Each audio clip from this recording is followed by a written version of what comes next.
Assalamualaikum and hi everyone, welcome back to Bablu's Kitchen. இன்னைக்கு நம்ம சேனல்ல என்ன பார்க்க போறோம் அப்படினா முட்டை மசாலா கறி தான் பார்க்க போறோம். வாங்க வீடியோக்குள்ள போலாம். இப்போ நான் ஒரு pan சூடு பண்ணிக்கொள்றேன். அதுல வந்து 3 டேபிள்ஸ்பூன் அளவு oil ஆட் பண்ணிக்கொள்றேன். oil நல்லா கொதிச்சதுக்கு அப்புறமா அதுல 3 கிராம்பு, 2 துண்டு பட்டை, ஒரு ஏலக்காய் அதையும் போட்டுட்டு அதுக்கு அப்புறமா ஒரு 1.5 டீஸ்பூன் அளவு இஞ்சி வெள்ளப்பூடு பேஸ்ட்டும் ஆட் பண்ணிக்கொள்கிறேன். அதையும் போட்டு ஒரு 2 நிமிஷம் நல்லா வதக்கிக்கொள்ளுங்க. அதுக்கப்புறமா ஒரு பழுத்த தக்காளி வெட்டி வச்சுருக்கேன், அதையும் சேர்த்து நல்லா வதக்கிக்கொள்ளுங்க.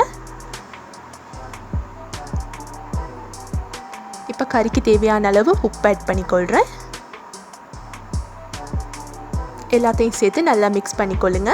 தக்காளி நல்லா வதங்கி வரணும். அதுக்கப்புறமா ஒரு டீஸ்பூன் அளவு மிளகாத்தூள், ஒரு டீஸ்பூன் அளவு கொத்தமல்லி தூள், 1/2 டீஸ்பூன் அளவு சீரகத்தூள் மூணையும் சேர்த்துட்டு ஒரு 2 நிமிஷம் தூளோட பச்சை வாசனை எல்லாம் போகிற அளவுக்கு நல்லா வதக்கிக்கொள்ளுங்க. அதுக்கப்புறமா நான் வந்து அடுப்பை ஸ்விட்ச் ஆஃப் பண்ணிவிட்டு ஒரு 3 டேபிள் ஸ்பூன் கர்ட் எடுத்து அதை நான் பீட் பண்ணி வச்சுருக்கேன். ஏன் அடுப்பு ஆஃப் பண்ணுறோம் அப்படின்னு சொன்னால், நாங்கள் சூட்டோடு போட்டு வதக்கணும் அப்படின்னு சொன்னால் சில நேரம் தயிர் கட்டி பிடிக்கும், அதால தான். இப்போ ஒரு நிமிஷம் நல்லா வதக்குனதுக்கு அப்புறமா நீங்கள் அடுப்பை திருப்பி ஆன் பண்ணிவிட்டு இதை நல்லா கொதிக்க விடுங்க. ஒரு 2-3 நிமிஷத்துக்கு லோ ஃப்ளேமில் வச்சே கொதிக்க விடுங்க. பாருங்கள் நல்லா எண்ணெய் விட்டுட்டு இருக்குது. அதுக்கப்புறமா ஒரு பெரிய வெங்காயம் எடுத்து அதை நான் நல்லா சாப் பண்ணிவிட்டு பொரித்து வச்சுருக்கேன், அதையும் இதுக்குள்ளே ஆட் பண்ணிக்கொள்ளுங்க. வெங்காயத்தை பொரித்து கறிக்குள்ளே போட்டிங்க அப்படின்னு சொன்னால் நல்ல வாசமாகவும் இருக்கும், நல்ல ஃப்ளேவர் ஒன்றும் கிடைக்கும். அதுதான் பச்சை வெங்காயத்தை போடுறத விட இந்த மாதிரி பொரித்து போட்டோம் அப்படின்னு சொன்னால் டேஸ்ட்டாகவும் இருக்கும். அதையும் சேர்த்து நல்லா வதக்கி அதுக்கப்புறமா ஒரு 1/2 டீஸ்பூன் அளவு கரம் மசாலா ஆட் பண்ணிக்கொள்கிறேன். அதையும் சேர்த்து நல்லா வதக்கி கொள்ளுங்க. இப்போ கிரேவிக்கு தேவையான அளவு தண்ணி விட்டுக்கொள்ளுங்க. நான் இன்றைக்கி பெருசாக கிரேவி வைக்க போகிறதில்ல, கொஞ்சம் திக்காக தான் வைக்க போகிறேன். ஸோ ஒரு 450 மில்லிலிட்டர் அளவு தண்ணி ஆட் பண்ணிக்கொள்கிறேன். உங்களுக்கு இன்னும் கொஞ்சம் கூடுதலாக தேவை அப்படின்னு சொன்னால் இன்னும் கொஞ்சம் கூடுதலாக ஆட் பண்ணிக்கொள்ளுங்க.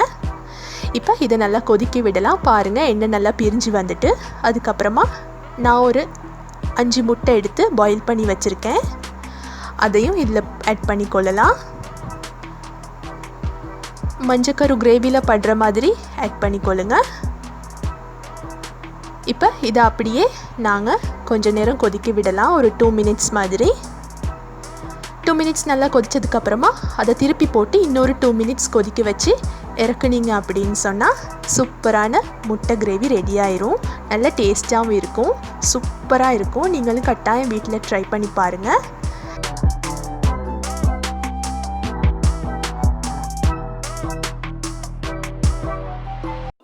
கடைசியாக கொஞ்சம் கருவேப்பிலையும் மிளகுத்தூளும் தூவி இறக்குனீங்க அப்படின்னு சொன்னால் நாங்கள் வளமையாக செய்கிற முட்டை கிரேவி மாதிரி இருக்காது.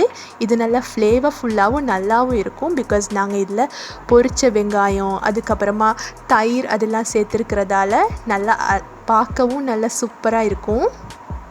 நீங்களும் கட்டாயம் இதை வீட்டில் ட்ரை பண்ணி பார்த்துட்டு எனக்கு ஃபீட்பேக் சொல்லுங்கள். என்னோடய சேனல் பிடிச்சிருந்தா மறக்காமல் சப்ஸ்கிரைப் பண்ணிக்கொள்ளுங்கள், அதோட பெல் ஐக்கனையும் கிளிக் பண்ணிக்கொள்ளுங்கள்.